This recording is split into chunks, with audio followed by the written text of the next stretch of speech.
Christopher, Kelsey, Six Footer, Valerie, Phil, and Laurent. Correct?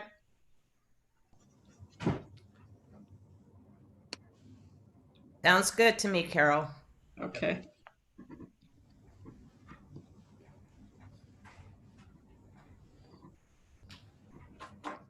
And Valerie, what did you want your title? I don't have the slide in front of me. Professor in health policy. And Phil, what did you want your title? And do you want to put co-founder, or will you say that in the bio? It's in the bio. Okay, Professor Health Policy. In health policy, please. Professor. In health policy. Okay. So we might want to move to the chat. We are live right now. Okay. I'm going to be quiet.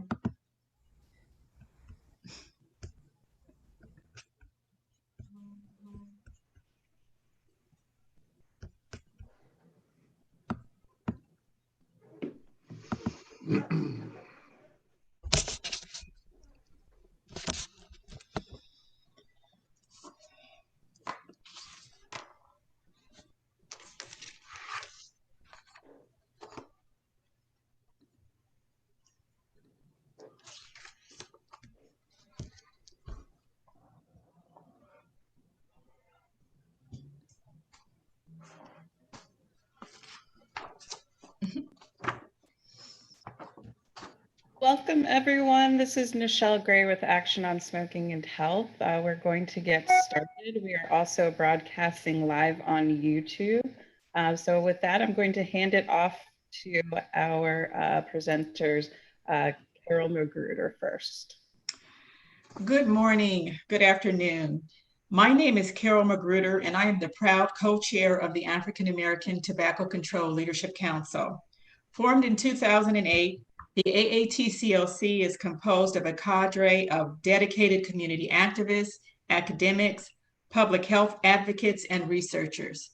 Though based in California, we have partnered with community stakeholders, elected officials, and public health agencies across the country and around the world. Our mission is to save the 45,000 Black lives lost each year from tobacco-induced diseases in the United States of America. We have resolutely pursued that mission since our inception. We stand before you today to announce that we are suing the United States Food and Drug Administration for their failure to enact public health policy that protects the health and welfare of African Americans. Standing with us and joining us as a co-plaintiff in this lawsuit are our colleagues from ASH, the Action on Smoking and Health. In 2009, President Barack Hussein Obama signed the Family Smoking Prevention and Tobacco Control Act. The Tobacco Control Act gave the FDA the authority to regulate the manufacture, distribution, and marketing of tobacco products. When the Tobacco Control Act was signed, all characterizing flavors were banned from cigarettes, all except menthol. Menthol was inexplicably given a pass. Characterizing flavors are the foundational building block to nicotine addiction. As we witnessed last year with the teen vaping epidemic, flavors seduce children and nicotine hooks them. The exclusion of menthol from the original Tobacco Control Act prompted former U.S. Secretary of Health, Education, and Welfare, the Honorable Joseph T. Califano, to say that exempting menthol was like relegating Black children to the back of the bus. We have been waiting over 10 years for Black children to be allowed on that bus, waiting over 10 years for them to be protected. Black people are not born with a Newport or a Swisher Sweets in their mouths. The tobacco industry's pernicious, persistent racial targeting of our community does that. As documented in the film Black Lungs, Black Lives, most major tobacco companies such as Lorillard and Reynolds American Incorporated, known as RAI, preyed on the Black community, some even giving away tobacco products to Black children as young as 9 years old. These tobacco companies are in fact federally adjudicated racketeers under the Racketeer Influence Corrupt Organizations Act. The cycle of multi-generational addiction in the Black community must be broken. Since 2009, the AATCLC has worked tirelessly to write the original admission of menthol from the FDA's characterizing flavors list. We have gathered petitions, written resolutions, educated, engaged our community and fellow public health colleagues. We have provided public testimony, submitted FDA commission research papers, all imploring the FDA to exercise its authority and remove mentholated tobacco products from the marketplace, just as it had originally done for all other flavored cigarettes. In 2014, the Honorable Joseph T. Califano and Dr. Lewis Sullivan, then serving as chairman and vice chair of the Citizens Commission to Protect the Truth, a group composed of all living United States Secretaries of Health, Education, and Welfare, all living U.S. Secretaries of Health and Human Services, all living U.S. Surgeon Generals, and the directors of the Centers for Disease Control and Prevention.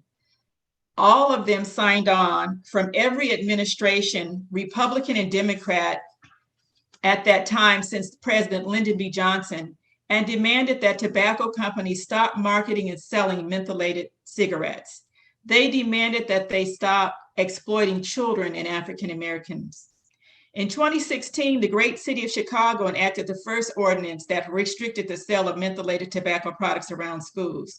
Since then, municipalities across the nation have taken up this issue, including the city of San Francisco, which under the leadership of Malia Cohen, an African American county supervisor, had the first citywide ban of these products in a city.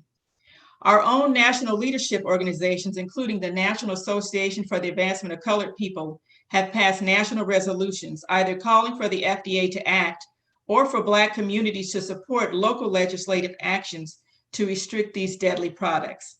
But Black people should not have to muster our communal resources and attention to do what the FDA has been mandated to do: protect the health of Black people. Here we are in 2020, and even as African American smokers and their families continue to languish from cancer, heart attacks, strokes, high rates of asthma, and sudden infant death syndrome, the tobacco control and prevention needs of our community continues to take a back seat. As the unfortunate present-day current events attest, our communities continue to be besieged by the more immediate problems of police violence, racism, unemployment, and the continued inequities on all fronts. In the arena of public health, much attention and efforts are centered around the social determinants of health.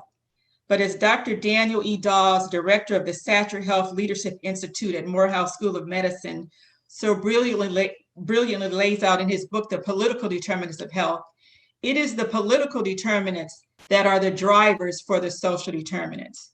If we are ever to enjoy an equal opportunity to have healthy and thriving communities, then our political and public health institutions must tackle the structural institutional inequities that allow unequitable health policies to exist. And with that, I'm going to pass our next speaker, who is our attorney, Christopher Leung. He's with Pollock and Cohen. And we want to say that we thank God for them in helping us to bring this action to court and to get justice for our communities. Christopher. Thank you, Carol.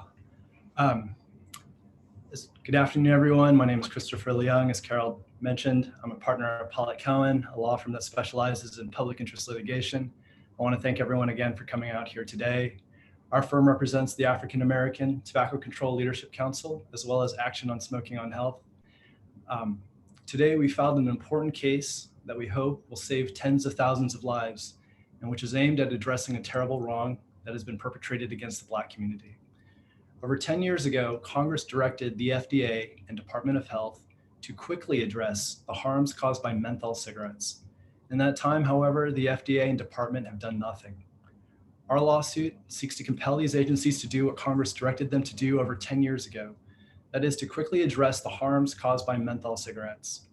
As alleged by our complaint, When Congress passed the Family Smoking Prevention and Tobacco Control Act in 2009, Congress was particularly concerned with the tobacco companies' targeting of African Americans, the high rates of menthol cigarettes used by African American youth, and the higher rates of lung cancer found among African American smokers.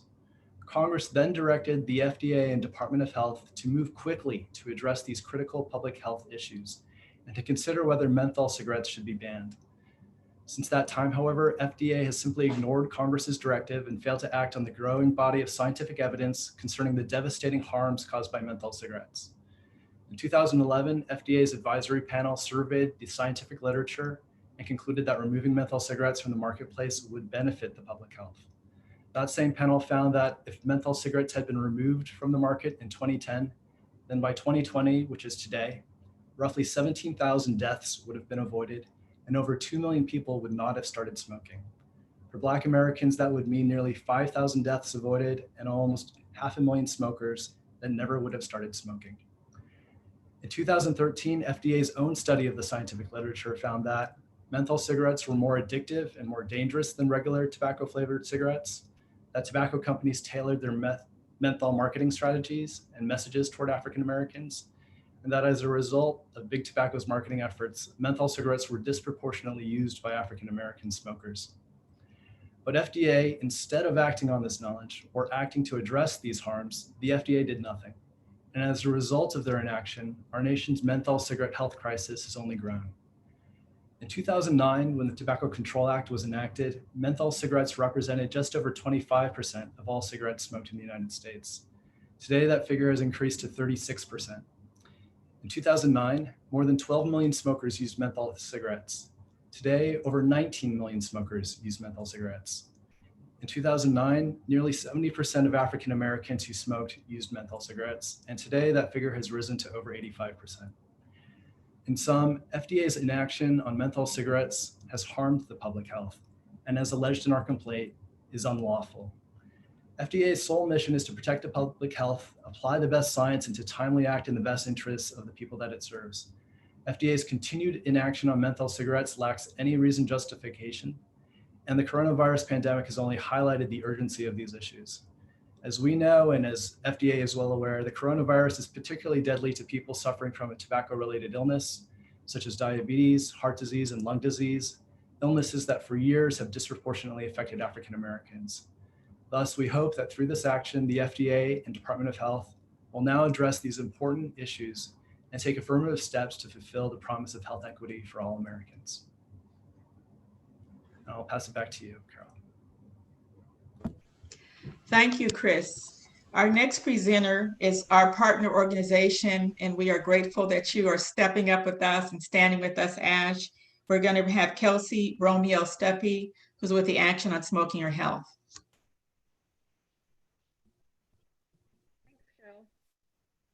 Hi, my name is Kelsey Romeo Steppe, and I'm the managing attorney at Action on Smoking and Health. Action on Smoking and Health, ASH, was founded in 1967 and is America's oldest anti-tobacco organization.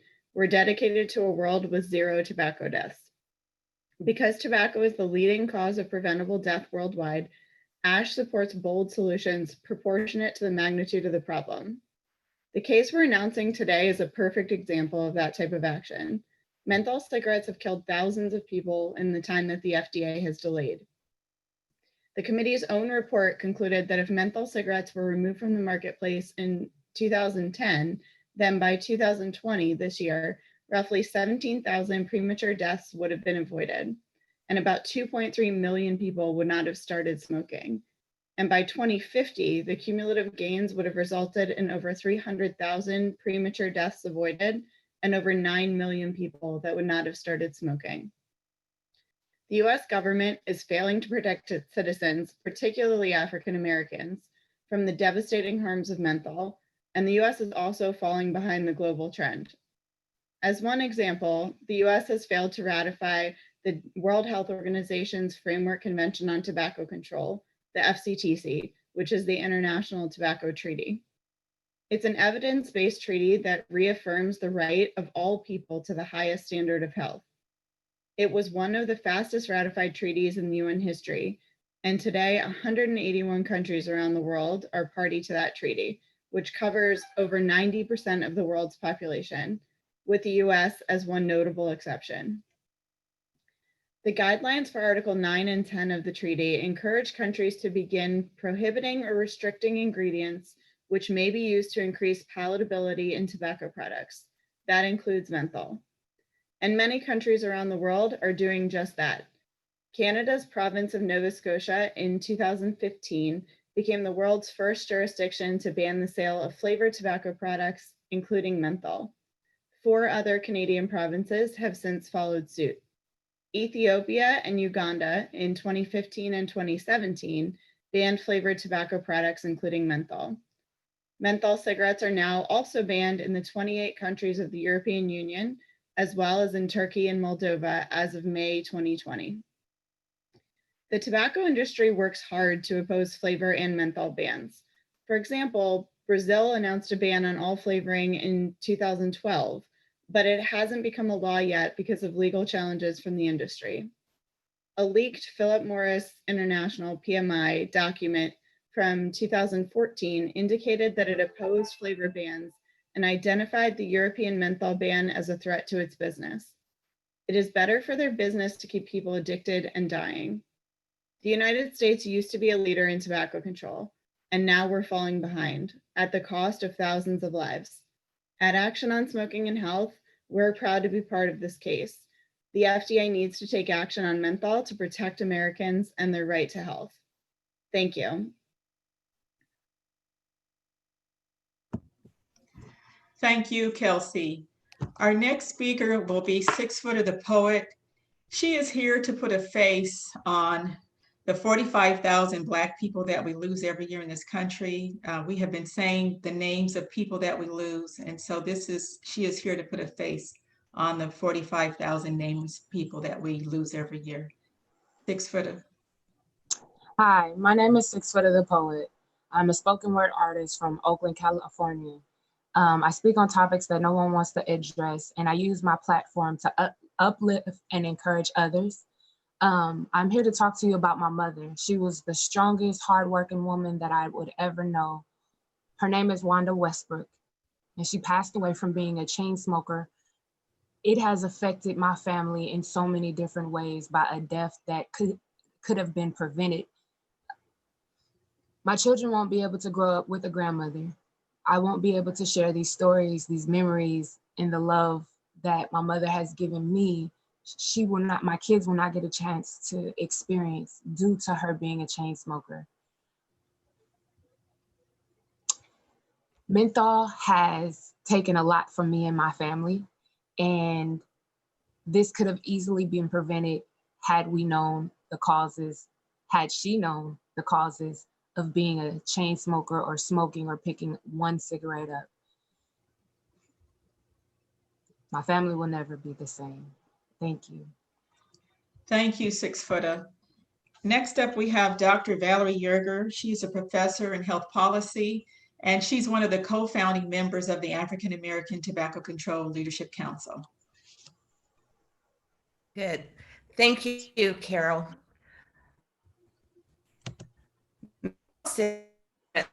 Are the driving forces in the continued health disparities faced by the many marginalized sectors of our society.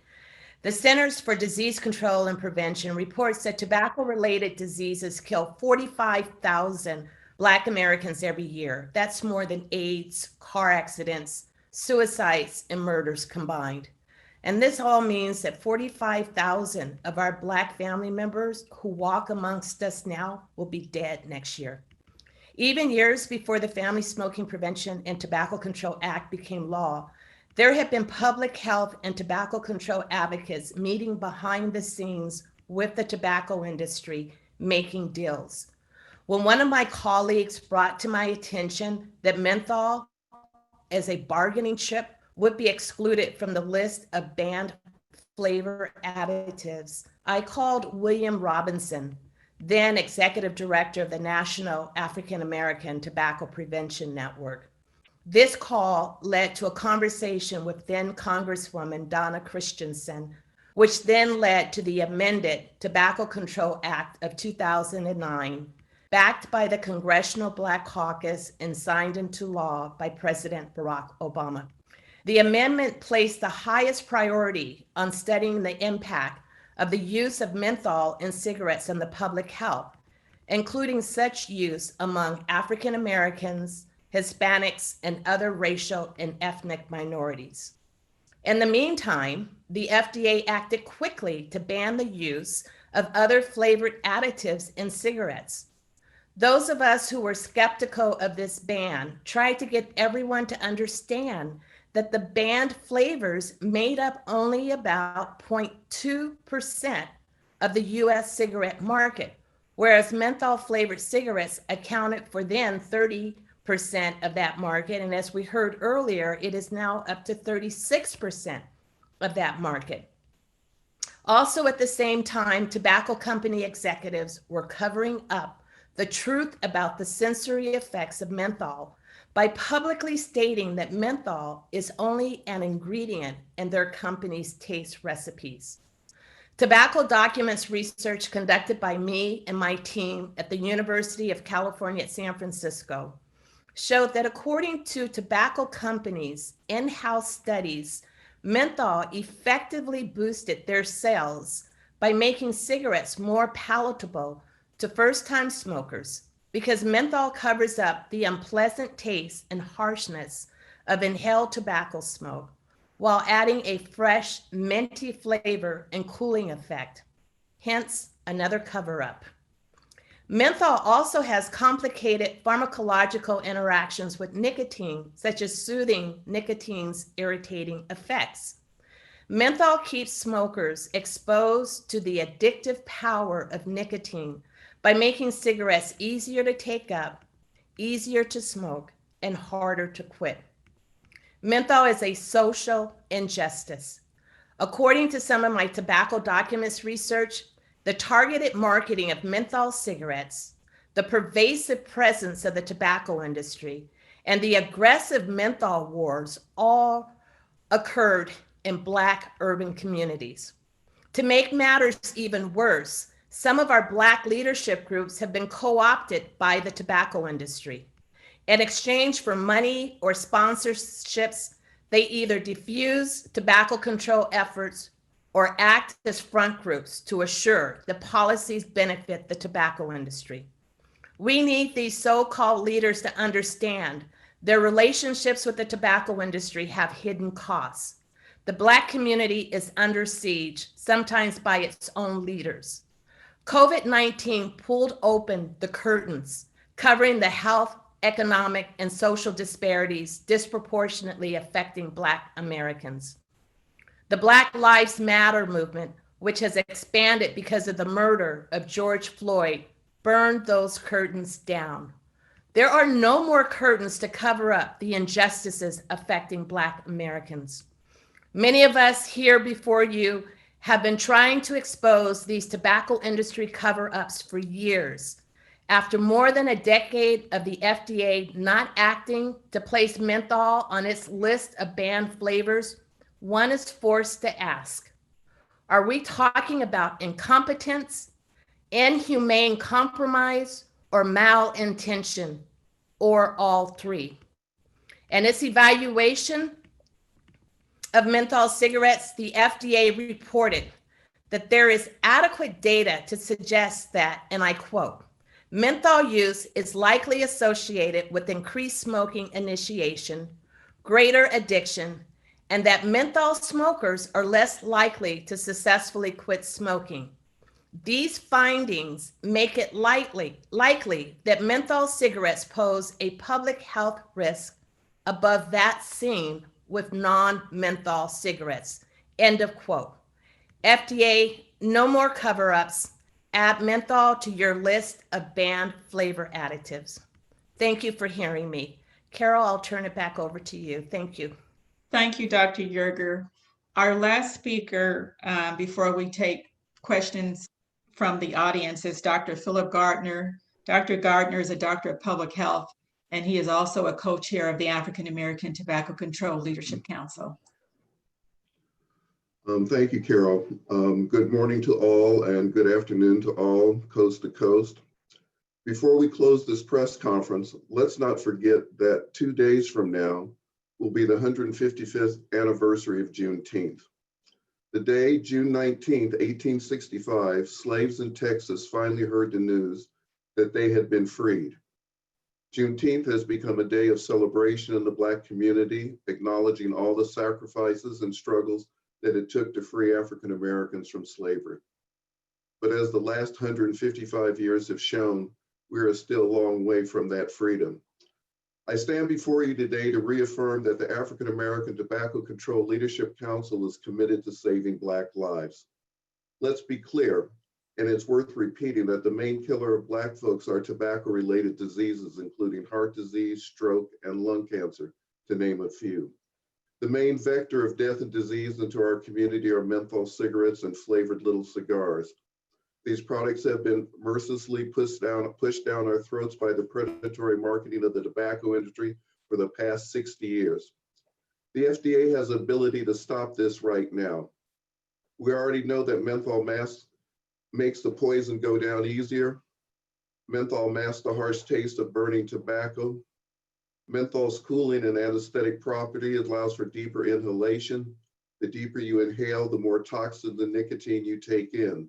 The more toxins and nicotine you take in, the more addicted you become. Numerous studies have shown that it's harder to quit menthol cigarettes than non-menthol cigarettes. And as if to add insult to injury, folks with COPD produce receptors in their lungs that attract the coronavirus, and we know that Black folks have disproportionately high rates of COPD. Frankly, the FDA Center for Tobacco Products should be ashamed of themselves for not dealing with this issue long ago. Literally hundreds of thousands of Black lives could have been saved. Now is the time for the Senate to step up and pass the Pallone bill that would outlaw the manufacture and sale of menthol products. Now is the time for other states to follow the lead of Massachusetts and prohibit the sale of these products statewide. Now is the time for cities and counties around the country to follow the lead of San Francisco and prohibit the sale of menthol cigarettes and flavored little cigars citywide. And yes, now is the time for the FDA to step up to the plate and do what it was supposed to do years ago, prohibit the sale of all flavored tobacco products. The AATCLC is aware that the fight to remove menthol and flavored tobacco products are part of a larger fight for a healthier America and a more racially just America. The disproportionate impact of COVID-19 in the Black community just exposes the fundamental weaknesses in our healthcare system and our social net. Those that are the least empowered are the ones suffering the most. Similarly, the outright murder of George Floyd, broadcast for all to see, has exposed racial injustice that Black community has suffered since day one in this country. We are thus calling on all tobacco control groups to not only support us in our suit against the FDA, but also join the fight for health care for all and for radical reforms of policing and the criminal justice system in this country. All of these measures, when taken together, will save Black lives. In the days and the weeks to come, the AATCLC will call in on all Black elected officials to renounce the taking of money from the tobacco industry. It's nothing but blood money, the blood of our ancestors, the blood of our mothers and fathers, and the blood of our children. All Black elected officials who have come out and have stood up for racial and social justice now need to step forward and renounce the money from the industry that is, and will continue to kill Black folks by the tens of thousands on a yearly basis. Speaking as a public health doctor, there is nothing more important that you could do at this time to save Black lives. Specifically, write and call the FDA, demand that they remove menthol from the marketplace. Write and call your city, state, and/or federal representative to have them enact flavor prohibitions. Renounce tobacco funding.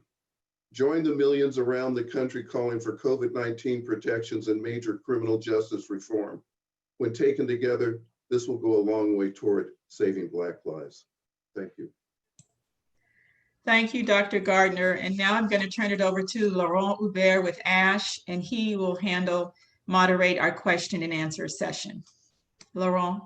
Thank you very much, Carol. And it's truly an honor for Action on Smoking and Health to join the African American Tobacco Control Leadership Council in this very important suit for health equity. First, a little housekeeping.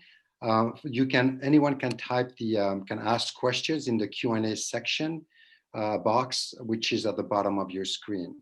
And I'll start with the first question, which we just heard Dr. Gardiner and stating that it was really the FDA should be ashamed of not have taken action yet. And we've really heard that from other speakers today also, that the banning of menthol tobacco products is really among the globally agreed best practices to protect health. The European Union just banned menthol tobacco products, and that came into effect last month. And in the US, there's some progress in local jurisdictions, but a lot of opposition to banning menthol banned by the tobacco industry and also by local politicians, and really leading to that very slow action on menthol ban, despite the evidence showing the impact on health in general, but also particularly on African Americans. And my question for the panelists is, do you think the response in the US would have been different towards banning menthol products if it was another population being impacted by menthol products? For example, if we were mostly dealing with white teenagers in affluent neighborhoods. Is not addressing menthol tobacco products at the federal level another example of the little value that is given to Black lives this time in this country? Would we have this conversation today if the victims were different? And for any of the panelists, but I think Dr. Gardiner addressed that a little bit earlier. I'll take the first stab at it. Look at the reaction that took place a year and a half ago when it became clear that young white teenagers were using e-cigarettes. The whole country stopped, and bills were being passed left and right, and what do we do, and et cetera, et cetera. Even to make the point even sharper, the opioid crisis, when it became clear that tens of thousands of people were addicted to opioids, the majority of them being white, it became a cause, it became a celebrity thing. Black folks have been dying from the use of menthol cigarettes since they've invented menthol cigarettes. I think you know the answer, Laurent. Yes, it would be much different. Valerie, you were going to say. Yeah, as someone who studied the tobacco industry documents, where we are today with menthol was systemically designed. It was systematically designed. All of the tobacco companies were involved in making sure that menthol cigarettes got dumped into Black communities, with the understanding that specifically our Black young men are trendsetters. So if Black young men could just get addicted to menthol cigarettes, that this would be a trend that would be seen across races and even across all age groups, but specifically across the young folks. So we're here today because this was designed specifically by tobacco industry starting as far back as the 70s that we've been able to document.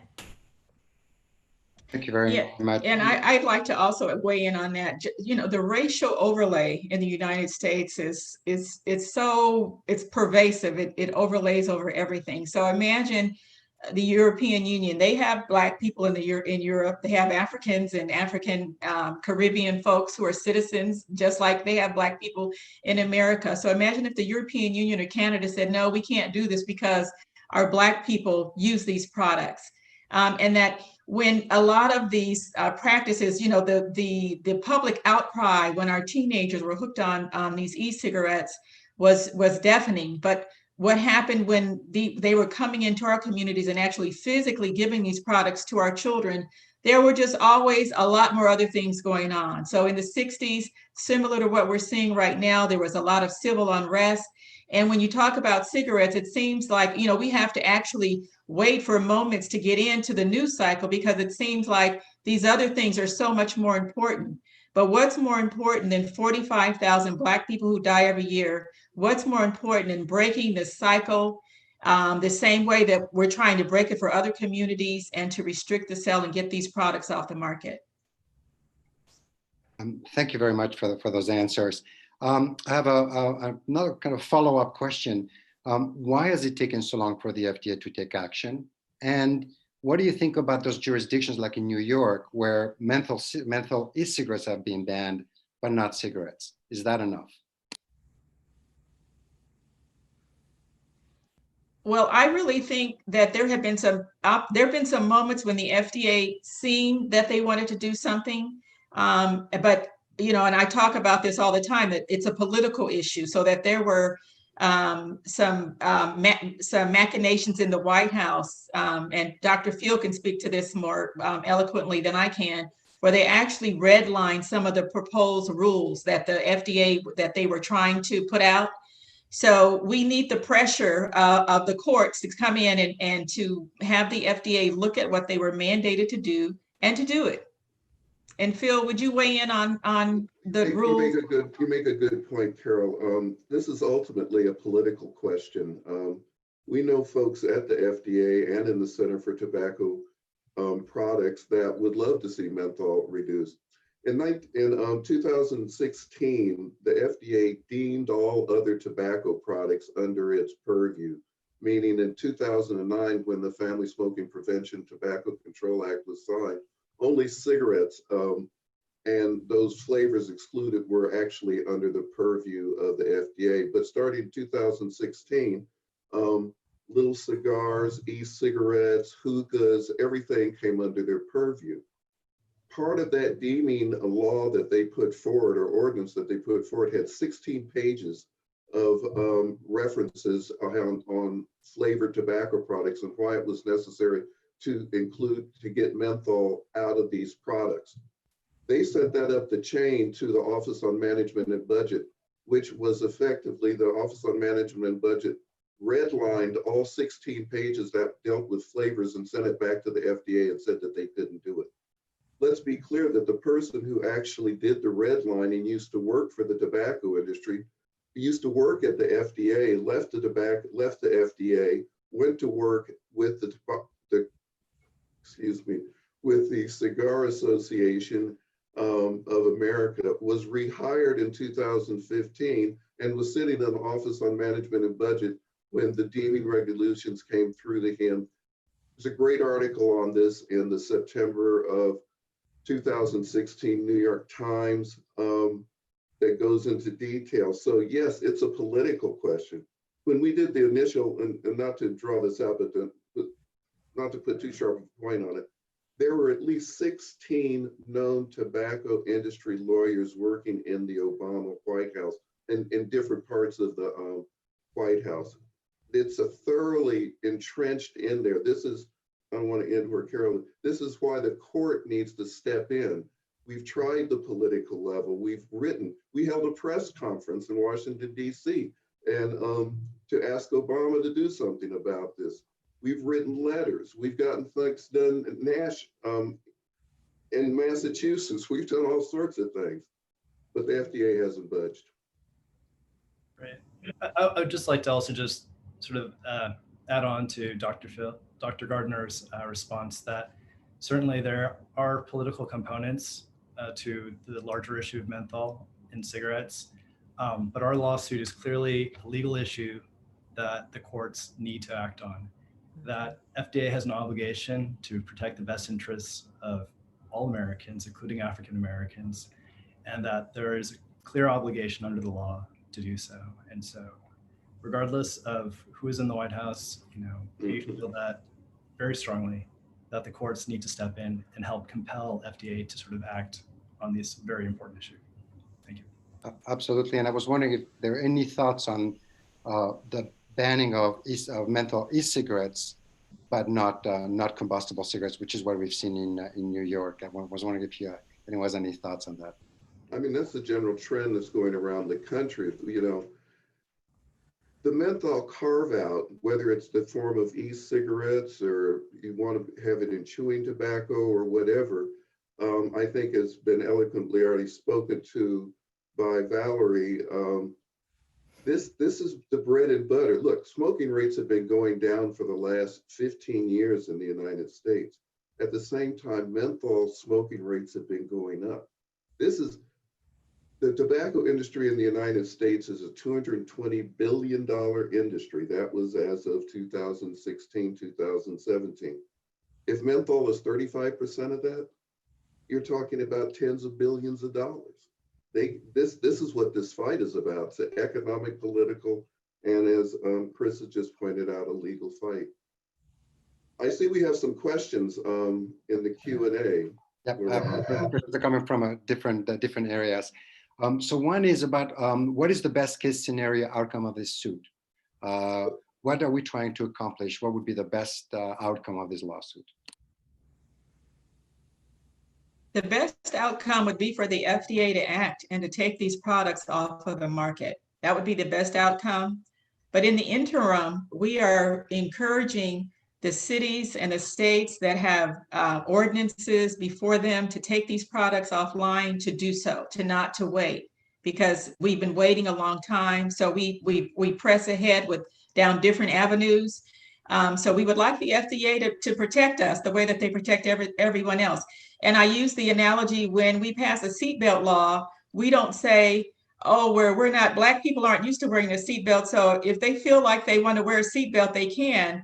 We come to a conclusion as a society that it's in the best interest for everyone to wear a seatbelt, and that becomes the law of the land.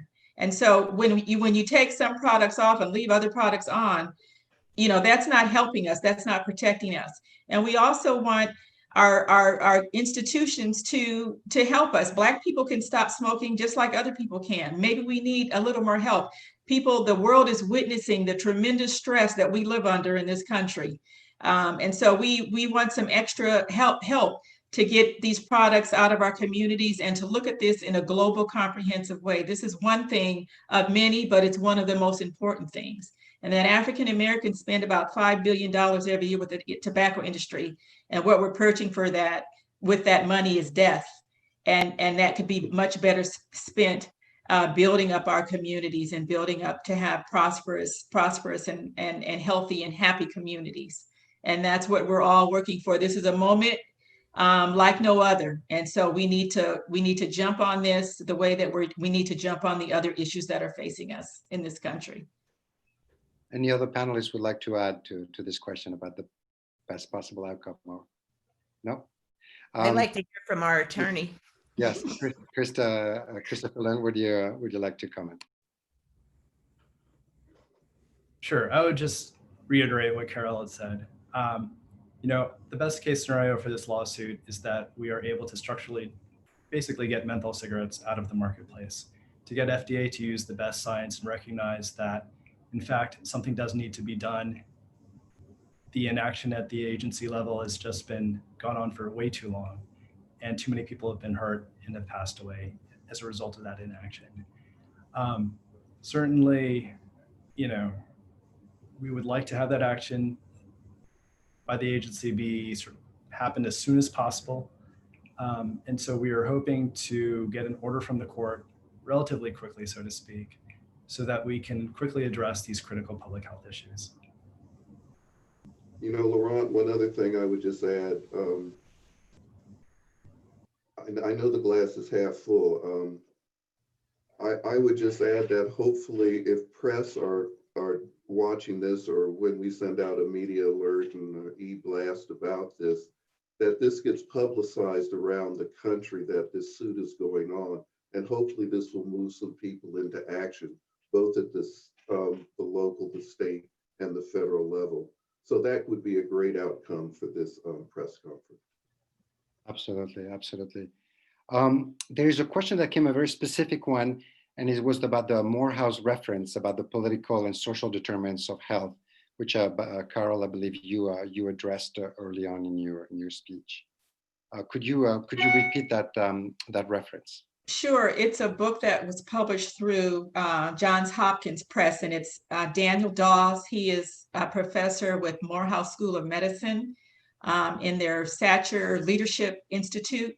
And the book really is another way of looking at these issues, and that we must deal with the political determinants as well as the social determinants. So the what's the title? It's called Political Determinants of Health. Daniel Dawes, D-A-W-E-S. Another question that came up is what was the role of the industry in influencing this, the opposition to the phasing out of the banning of menthol products? In some cases, was the industry trying to even influence or even work with front groups with the, within the African American community. Is that something that you've seen happen? Yes, it is. But I wanted, while we're talking about structure, the way that the FDA is set up, their tobacco industry actually sits on some of the committees that are advising the FDA about what to do about the industry, because that's the structure of how it's set up with the FDA.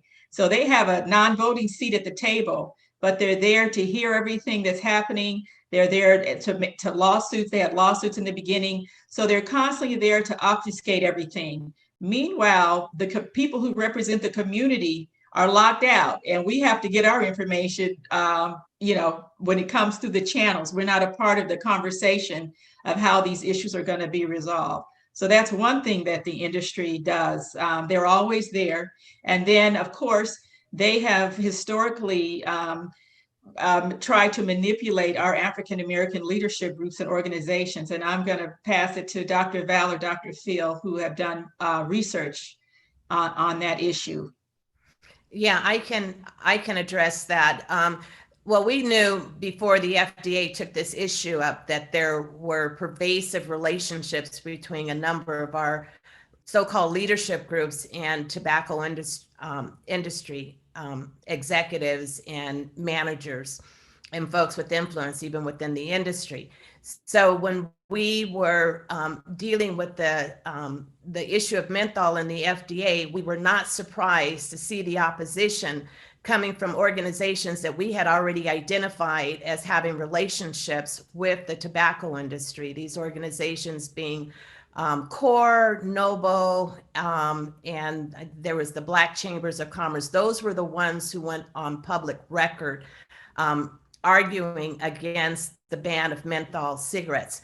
And it's always with the industry's rhetoric as the forefront of their argument. And even at the beginning of 2009, when we were looking at this issue with menthol, we were hearing from these organizations, which had NOBO as a national organization for Black law enforcement. There was always a connection being made between criminalization and the banning of menthol cigarettes. So instead of putting the focus on how menthol cigarettes are disproportionately targeted to Black communities, instead of focusing on the number of Blacks who die every year from menthol cigarettes, instead of talking about how the quality of lives have gone from basic helping to maintain the structure of our communities to family members who could no longer care for their family members. Instead of talking about what was really happening, they would make reference to things that there was no evidence. There were no signs that African Americans were being disproportionately targeted by the by the law enforcement because they were smoking menthol cigarettes.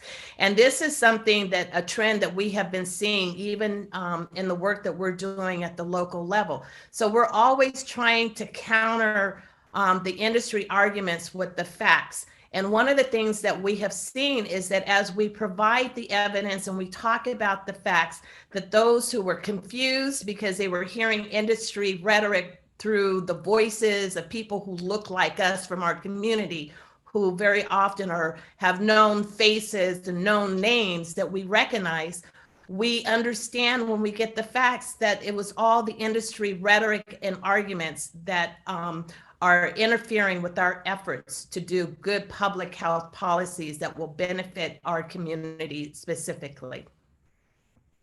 Thank you very much, Dr. Yerger.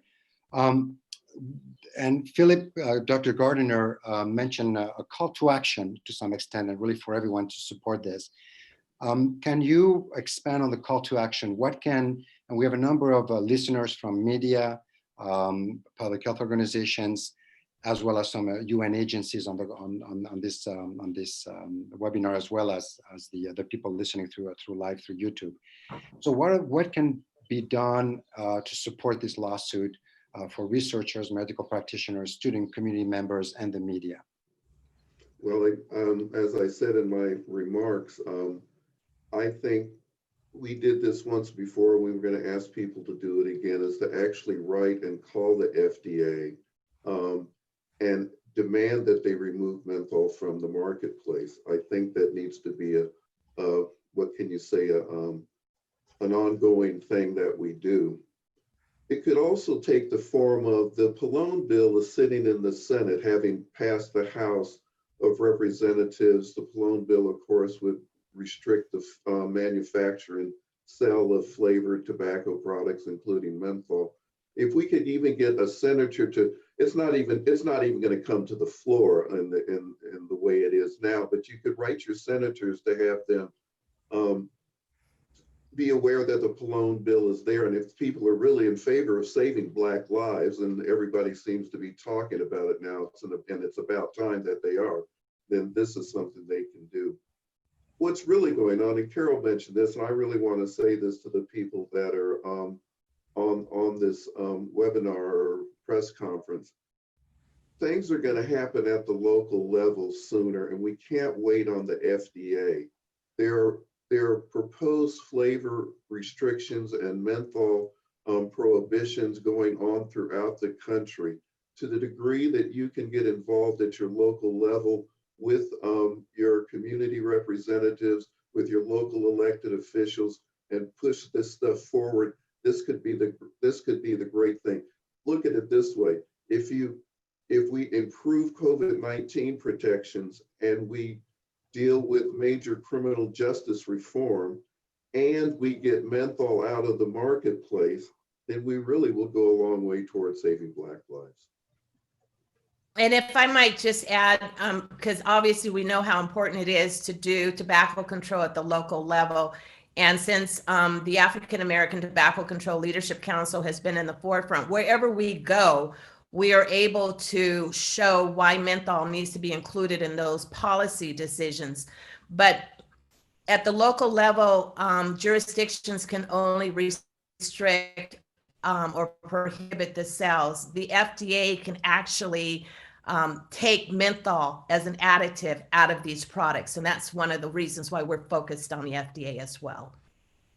And we'd also like to encourage municipalities to approach this as a public health policy. It's not a criminal policy. Right. So in many of the ordinances that we passed, Tobacco 21, increasing the age to purchase, there's no criminal penalty for someone to have possession of it or to use it. We are about interrupting the supply side of this at this point, and then educating and engaging the community with public health to work on the demand side. So it's not about criminalizing anyone. Criminalization and addiction do not work. Dr. Phil talked about that when opioids came out, we had a public health approach to that. And nicotine addiction also deserves a public health approach. So as we're enacting legislation and ordinances, there should never be any criminalization of an addicted smoker. Yes, a very important point. Or youth who's experimenting. Exactly, absolutely. And I just want to point out, because we have a number of media people on the call, that the link to the suit, it's actually to the complaint, you can find it in the chat box, and also that all of the panelists will be available for interviews with media after this press conference.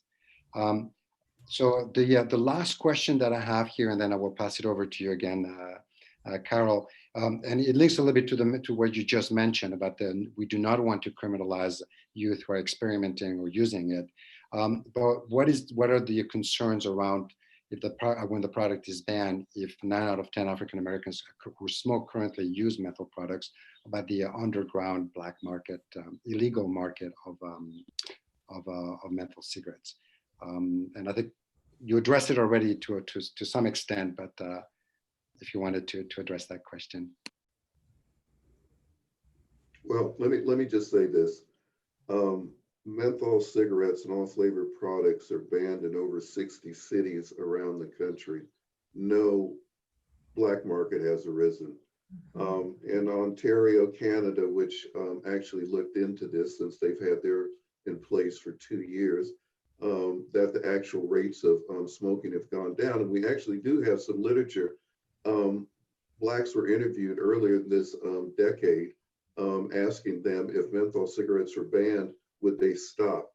and a large percentage of them did. And just from personal experience, I used to be a menthol smoker, and when the alternative was smoke something else or not smoke a menthol, I wasn't going to smoke anything else. And I've been quit for over 30 years. Having said that, I want to say something that we need to say. As these laws are being passed, not only should they not criminalize youth, there needs to be money set aside for cessation services for people that are trying to quit. That should be part of the ordinances that are passed. Let me just leave it there. And that our organization, we are involved in police reform. We've seen, we've been doing this a long time. I have photos of the latest Black man or Black boy who's been killed by either the police or a vigilante group, and that the tobacco industry should not be allowed to latch on to the legitimate concerns of our community so that they can keep killing us and putting these products in our communities and addicting our children another generation. So we've seen that, there are people who say, well, taking these products off. Eric Gardner is the poster man for that, the way that he was horrifically murdered in Staten Island. And my position then, as it is now, is it had nothing really to do with what he was doing, as we saw with Floyd and all these other people that we've seen in live being murdered on indirect on live. So we have to deal with police reform. So saying that we're going to leave these products on the market is like telling our Black boys to put your hands on the wheel when the police officer talks to you, because that's not the issue. The issue is about true police reform, and we're all for that. We are working for that as well. We are activists from our community. We have all been touched personally by losing people to tobacco, but we've also been touched by all the other things that happen to Black people in this country. So we're not doing this in a vacuum. We fully understand what we're doing, and we need people to understand that this is one of the biggest drivers of death and morbidity in our communities, the resources that are lost in terms of human and financial, and it needs to stop. So we need, on both ends, we need to be working to get these products out of our communities. And if I might say, I think we need to be sort of aware of the possibility that we might be seeing these acute issues pitted up against our tobacco control efforts, because now we understand just in the last week that Altria has been dumping money into Black organizations. They're doing that for a reason. We have enough research to understand that they don't give money because they care for our community. They give money because they want something. And these organizations may or may not be aware up front what is expected, but they're going to have to pay a cost for accepting money from the industry. And right now it's to cause and to maintain confusion within our community and to pit the acute issues up against those long-term, more devastating issues such as tobacco in our communities. Yes. On I'll the just also Black market point, could I say something really fast? I wanted to point out that the EU is going to be an interesting case study for this, because if the FDA were to take action, it would be the entire country, whereas now we have piecemeal restrictions on menthol. So the Black market can more easily flourish when they can cross state lines or things like that. So an entire countrywide ban on menthol. We'll have more information out of the EU shortly, but I do think it would help with the Black market problem, not make it worse. I would just also add that the idea of a potential Black market is perhaps it's a storyline that's been perpetrated by the big tobacco, and that as part of the Tobacco Control Act, FDA was mandated to come up with some track and trace regulations to sort of address such a potential Black market. That sort of concern about trying to get track and trace regulations set up was included as part of AATCLC's citizen petition, along with several other leading organizations. And so this has been an issue that FDA has been well aware of, should have been studying for years, and should be able to solve at some point. And so we think that there's definitely a role for FDA to play in this, and that they need to step up and help take care of this problem. Totally. And Chris, could you also, just one clarification that people are asking is whether in this complaint, both flavored menthol e-cigarettes as well as cigarettes are included in this complaint. This complaint only deals with menthol cigarettes. Menthol cigarettes are an incredibly huge killer of many people, including so many people within the African American community. And so it was our decision to address the most harmful product first. Thank you for that clarification, which some people were asking. So I'm going to, again, I want to remind everyone that the complaint is on the chat box, and the panelists are available for interviews after the press conference. And I will pass it over to our moderator, Carol Magruder. Carol, back to you. All righty, so we're going to wrap this up, and I just really want to give my heartfelt thanks to all of our participants on the press conference today and the partners. We've had many supporters over these long years that we've been sloshing along, and there are too many to name, but you know who you are, and we really appreciate the support that we've gotten from many of our public health policy colleagues. So thank you all. And as Laurent said, we will be standing by. We're available immediately after this press conference for individual virtual interviews, and then we will be available as we go. So this is, we're celebrating Juneteenth on Friday, and we want to be free from all of these things, especially the things that are so damaging and detrimental to our communities. So that's it. So thank you, everyone.